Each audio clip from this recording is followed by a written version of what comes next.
Muy bien, seguimos en este cuarto intermedio, seguimos hablando de política, dejamos lo provincial, en este caso lo regional, y nos metemos en lo nacional. Seguimos hablando de las elecciones, las primarias a nivel nacional y en este caso en particular de Javier Milei. No de sus números, o en realidad sí de sus números, pero particularmente de el enigma acerca del discurso, fundamentalmente de Javier Milei. Quien está en línea es Pablo Anino, él es licenciado en Economía de la UBA y escribe, entre otros medios, en La Izquierda Diario, y justamente esta semana tuve la posibilidad de leer un artículo muy interesante que publicó concretamente Pablo sobre Milei, fundamentalmente. Pablo, ¿qué tal? ¿Cómo te va? ¿Cómo andás? Rodrigo Corti te saluda. Buenas noches, Rodrigo. Buenas noches a la audiencia. Bueno, antes que nada, gracias por tu tiempo, como siempre. Gracias. Interesantísimo el artículo que publicaste en materia de lo que tiene que ver con la gran bestia pop de la dolarización.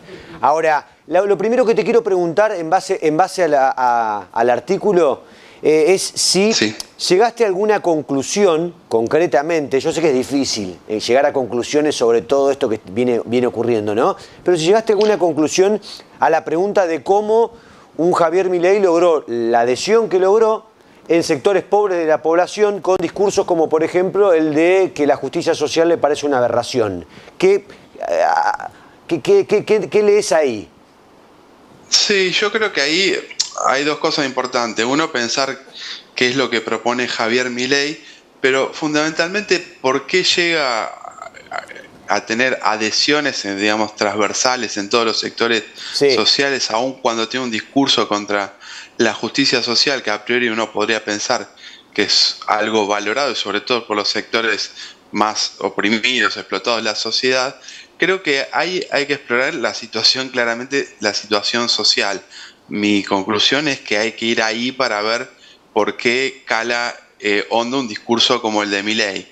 Argentina, digamos, para tener una perspectiva histórica, pasó de un 4% de pobreza en la década del 70 a la actualidad. Las últimas mediciones del segundo semestre del año pasado hablan de 40% de pobreza. Hay que ver cuando salgan las nuevas mediciones de este año, quizás estemos por encima de esos valores.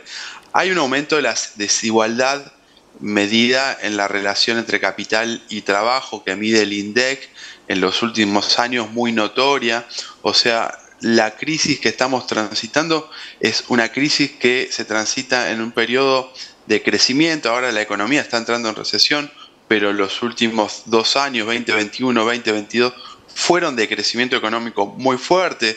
Está bien, uno puede decir, hay parte de rebote por la caída de la pandemia, y ese crecimiento no llegó a todos. O sea, la crisis que transitamos ahora es con empresas que están ganando mucho, con buenas perspectivas de negocios, mineros, litio, vaca muerta, y con una parte de la población que vio retroceder fuertemente sus ingresos.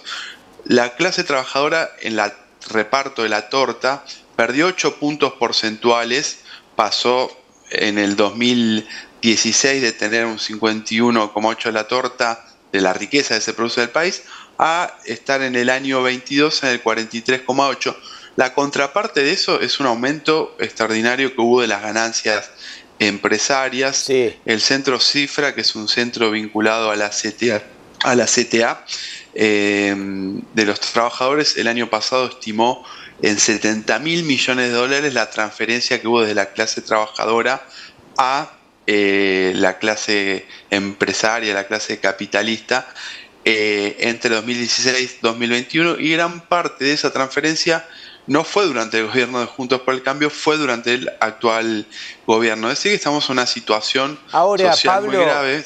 Es interesante ese punto. En materia de números, vos me planteás esto de hubo un crecimiento, pero en realidad la redistribución no se produjo, todo lo contrario, hay una concentración. Ahora, ¿uno puede creer que el actual gobierno no ve esto que está sucediendo? Digo, por ejemplo, Cristina lo dijo en uno de sus discursos, que concretamente, ojo que con este crecimiento, recuerdo, palabras más, palabras menos, no se lo terminen llevando 4 o 5.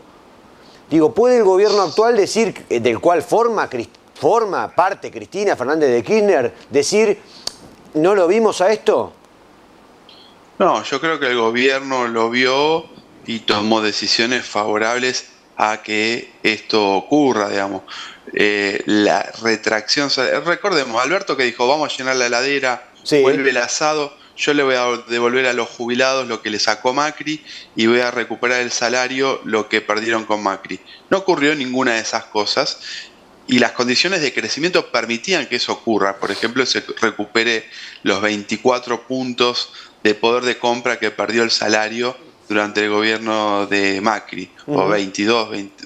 No ocurrió, o sea, el salario quedó en el sector formal, en blanco, registrado, es decir, que está protegido por paritaria, casi igual, un poco menos, un poco más, según el mes que uno Sí. observe. En el sector informal hay una caída muy importante de 20 puntos durante el actual gobierno en los no registrados, lo que supuestamente eran la base social del Frente de Todos. Hay un deterioro terrible de los ingresos, ¿no?, de los asalariados no registrados, Ajá. lo mal llamado en negro. Esas fueron opciones. El gobierno optó por pagarle a los fondos buitres de Nueva York en esa reestructuración de deuda que hizo Martín Guzmán, convalidando el fraude que había hecho el macrismo con la deuda, una deuda que se había el gobierno endeudado 100 años con fondos de inversión amigos del que era el ministro de Finanzas Caputo. Se convalidó la deuda con el Fondo Monetario Internacional, que hoy fue Massa ahí a pedir, Sí. a rendir pleitesía a Washington para que le aprueben la quinta y la sexta revisión del programa acordado por Martín Guzmán.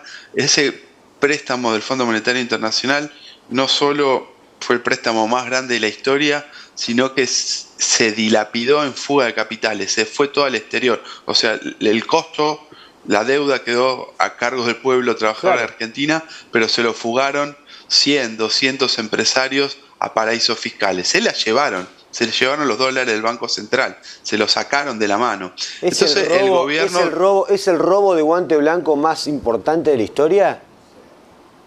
y mira, en el gobierno de Macri se fugaron en 4 años casi 90.000 millones de dólares. Imagínate, es el doble de lo que prestó el FMI, que prestó 57, bueno, terminó mandando 45.000 porque Sí. después se cayó el acuerdo al final del gobierno de Macri. O sea, entre lo que tomó del gobierno de deuda con acreedores privados y lo que tomó de deuda con el FMI, eso financió una fuga de capitales. Sí, es Ajá. inédita, es una suma muy grande, en 4 años 90.000 millones de dólares. Si esos fondos hoy estuvieran en el Banco Central se muere de risa para sostener el tipo de cambio, para sostener las importaciones, Bueno, para y ahí sostener entro el yo. crecimiento. No Claro, están. está bueno ese punto. Vos planteás lo del tema del FMI, ya me queda bastante clara de alguna manera cuál es tu respuesta, pero digo, el actual gobierno lo que dice es, no nos queda otra, sobre todo después de explicar lo que fue increíble, la devaluación del 22% al otro día de las primarias. Pareciera ser que ya nos tenemos que acostumbrar a que gane quien gane, el resultado que sea, en las primarias viene una devaluación, ¿viste? Está como naturalizado, ¿no? Sí. Es una cosa increíble. El castigo al electorado que no, claro, no le responde. es una cosa increíble, ¿viste? A nombre del mercado, no sé. Bueno, ahora, volviendo a lo que vos estás planteando, ¿qué dice el oficialismo? Dice, entre otras cosas, no podemos hacer otra cosa, che, porque el gobierno anterior nos dejó con las manos atadas al FMI. ¿Cuánto de esa explicación, argumentación, vos tomás, vos aceptás? Mira, el año pasado muchos economistas, yo tengo una perspectiva de izquierda, pero lo hicieron otros economistas que no necesariamente son de izquierda, dijeron ese acuerdo, lo dijo en el cohete a la luna, por ejemplo, Horacio Berbisky, Sí. que no es economista, pero que es un periodista muy reconocido, que es favorable, apoya al gobierno, ¿Sí? apoyaba al gobierno. Todos dijimos ese acuerdo es inflacionario, porque lleva el aumento de tarifas, impone el aumento permanente del dólar, como se vio en la devaluación posterior a las elecciones, pero ya viene aplicándose un aumento del dólar. Antes eran micro devaluaciones diarias o mensuales, ahora pegó un salto. Implica el aumento de tarifas, implica el congelamiento del poder adquisitivo de la masa salarial de los empleados públicos. y va a dejar al gobierno en una situación muy frágil en el medio de las elecciones. Yo no por una posición favorable al gobierno, sino crítica al gobierno, advertíamos el año pasado, está firmando un acuerdo que tiene revisión trimestral, cada 3 meses te van a decir si te mandan los fondos o no, y Claro. vos en el medio de las elecciones vas a estar pidiéndole al Fondo Monetario Internacional que te mande los recursos, que por otro lado son recursos que el fondo manda, esa plata que mandó hoy el fondo es para pagarle al fondo, no es que plata que queda en las reservas, Sí. digamos. Pero si no están, el gobierno tiene que asumir los pagos del fondo sin recursos. De hecho, hizo como una alquimia financiera las últimas semanas que le pidió plata a Qatar, a Ujú. China, a la Corporación Andina de Fomento para pagar un vencimiento del Fondo Monetario Internacional y ganar tiempo hasta que el fondo apruebe la revisión, que es lo que ocurrió en el día de hoy. Es decir, que el fondo le dejaron servido al fondo una gran herramienta de amenaza para provocar un default de la deuda pública en el medio de un proceso electoral.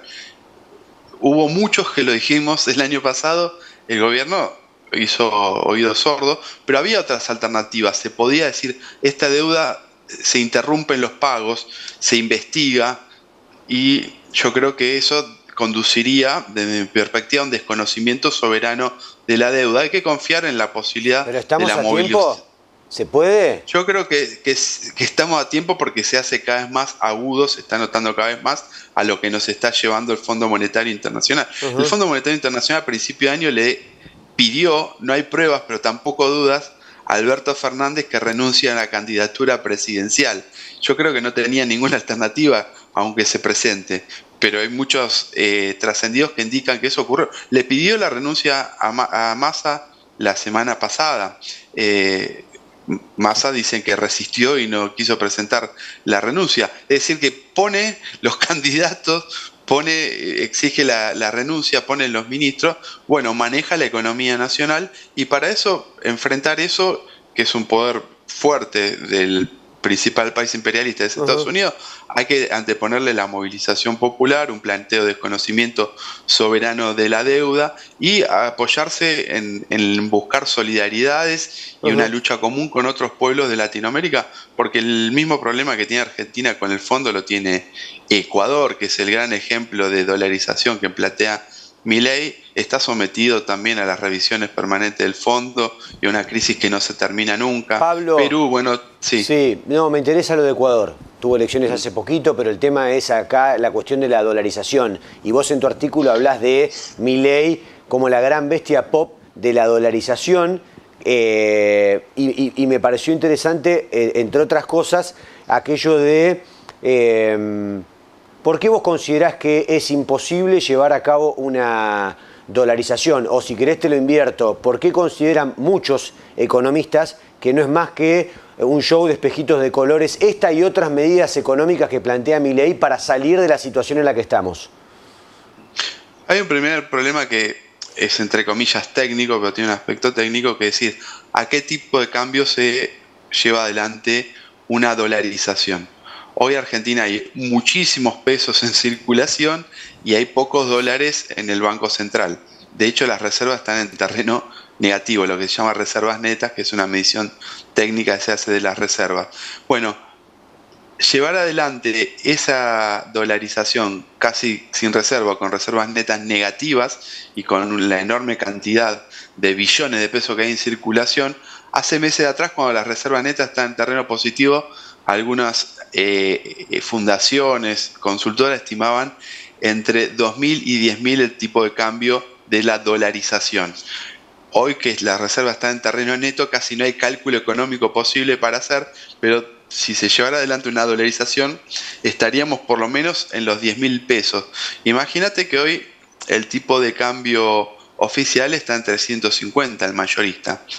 Un asalariado cobra 350.000 pesos, al tipo de cambio oficial tiene un salario de $1.000. Al tipo de cambio paralelo tiene un salario de 300 y pico de dólares.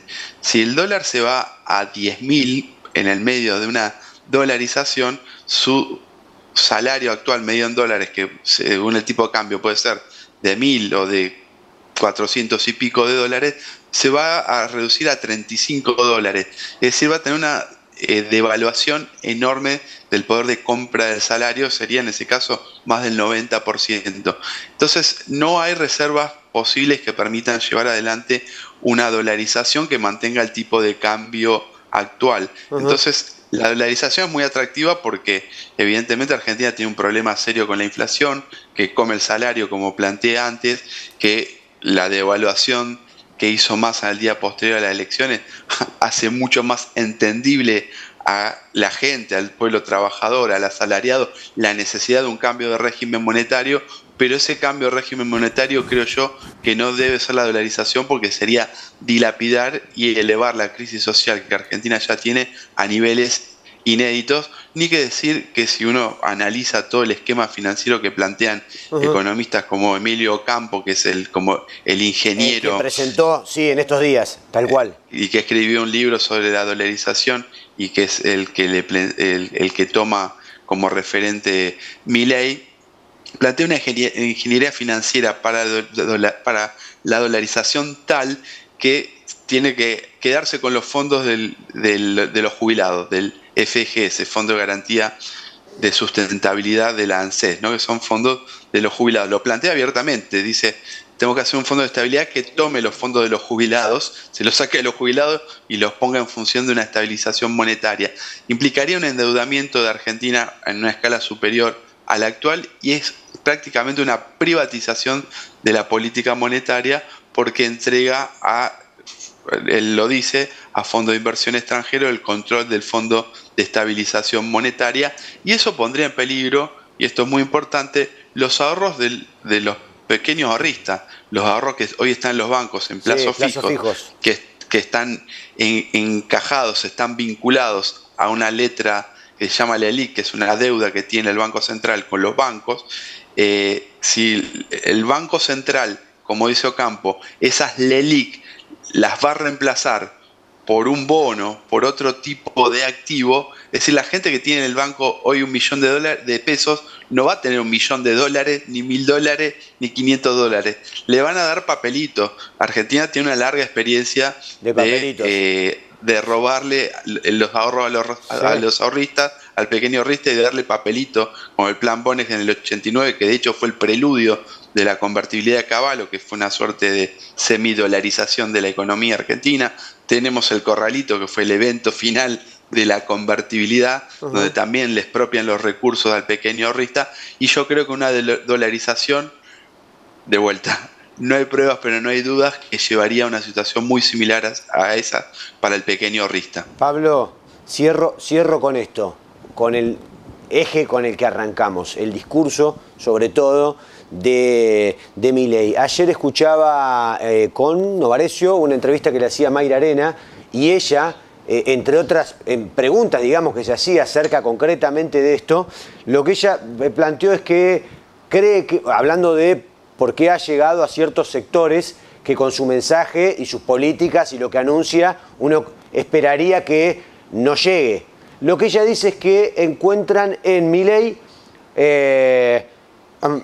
de alguna manera encarna la esperanza, decía Mayra, a diferencia de los otros candidatos, los que siguen en pie, digamos, dentro de lo que tiene que ver con el empate técnico, los otros son, no importa si es bueno o malo lo que venga, sino que es algo nuevo, decía en este caso Mayra Arena, a diferencia de un Massa o una Bullrich. ¿Compartís? Y yo creo que Milei se basa en el gran fracaso de dos grandes empresas políticas que tuvo la Argentina en los últimos 8 años. Primero Juntos por el Cambio, que generó expectativas, no a mí, pero le generó expectativas a mucha gente. Claro. Fracasó, eso terminó en un derrumbe del gobierno de Macri, un derrumbe económico, la Argentina súper endeudada, un derrumbe de los salarios. Vino al frente de todo, dijo que iba a revertir esa situación, no la revirtió, la agravó. Agarró un país con el 35% de pobreza, la elevó al 40% y ahora no sé en cuánto estará. Entonces yo creo que sí, Milei, en contraste a esas experiencias, emerge como un capital, como una esperanza. Claro.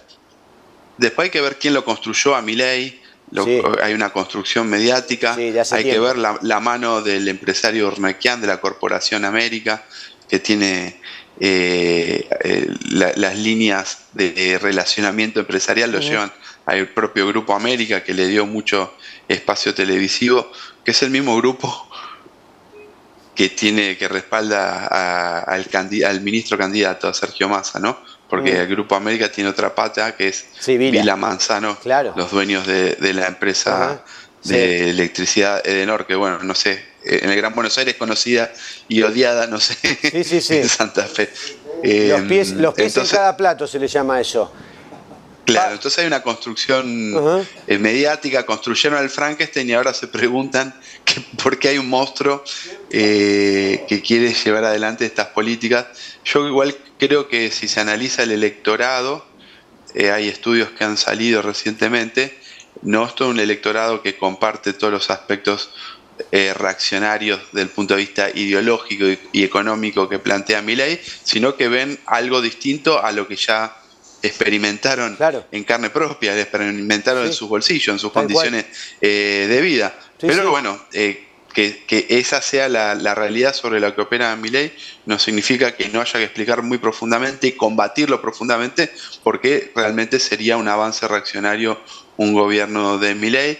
Entonces yo creo que la perspectiva para los que pensamos diferente es como luchar ahora contra el ajuste en curso por las reivindicaciones sociales más urgentes, y eso prepara la lucha para el gobierno que venga, que creo que no va a presentar, obviamente que no son los mismos las perspectivas que se proponen hacia octubre, pero ninguna de ellas es, por ejemplo, contraria a romper con el acuerdo con el Fondo Monetario Internacional, ninguna es contraria a pensar el modelo económico argentino por fuera del extractivismo que daña el ambiente. Bueno, entonces Pablo, sí. No, completa. No, digo que el combate contra el ajuste actual que estamos viviendo es muy grave. Se está produciendo un salto en la pobreza estos mismos días con la devaluación. Es necesario luchar para que se establezca, creo yo, un IFE, restablecer el IFE, el ingreso familiar de emergencia, de 100.000 para los que están desocupados, son monotributistas, pensar en un aumento automático de salarios en función de la inflación, que nadie gane, los asalariados, menos que la canasta básica que ATEINDEC estiman actualmente en unos 350.000 pesos. Es decir, que hay que empezar a salir a luchar ahora mismo por defender las condiciones de vida, y eso nos va a preparar mejor para el gobierno que venga, sea cual sea que gane en octubre. Pablo, o en noviembre. O en noviembre, probablemente, sí. Pablo, un placer, como siempre, charlar con vos. Te mandamos un abrazo. Muchas gracias, Rodrigo, y un abrazo para todos y para la audiencia. Que sigas bien. Allí estaba el licenciado en Economía de la UBA y también comunicador, por supuesto, Pablo Anino, dialogando con nosotros acerca de Milei, el discurso, el panorama actual. Nosotros, pausa breve y venimos con distintos hechos que sucedieron en el día de hoy, concretamente. Después de la pausa, Clara García, la candidata a diputada de la provincia de Santa Fe, quien ganó la interna, habla de Perotti y habla de la Cámara.